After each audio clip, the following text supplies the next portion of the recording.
We are very excited to welcome our youngest learners back to the building. It's all new for our kindergarten students, and I know their families are very excited.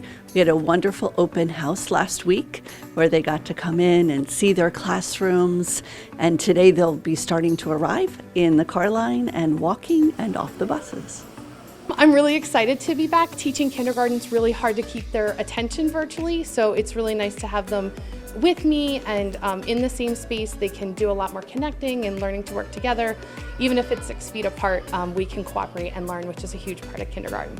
There's a lot of decision making that went into this, from looking at public health metrics to collaborating with local districts and local public health officials on smart ways to return students to in-person instruction.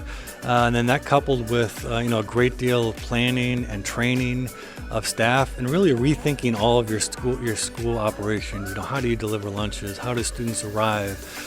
How do we transition students from class to class? How are desks arranged in the building? All of these regular procedures that we've had for years now had to be rethought and implemented. So we're trying to keep our materials as separated as possible. So I took all the classroom toys and I separated them into bags, and each student will get 2 bags for the week that they can play with during break time, and then we'll sanitize them on Fridays, and the next week they'll get to pick new ones.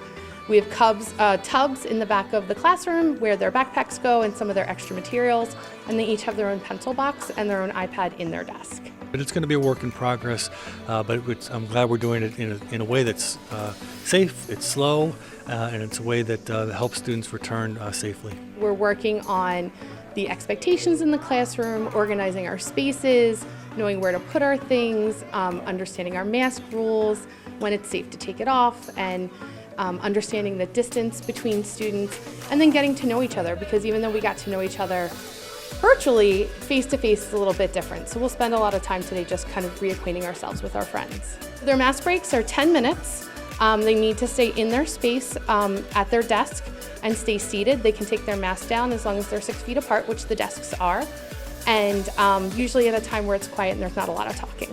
Today was kindergarten students, and we know that brings a special level of emotion for families who drop off their children and say goodbye to their children. But a lot of smiles and a lot of greeting of staff of the students, and the staff is clearly happy to see the students. So I'm really excited, and I'm a little bit nervous because there's a lot of new rules, but if this morning is any indication, I think it's going to go really well.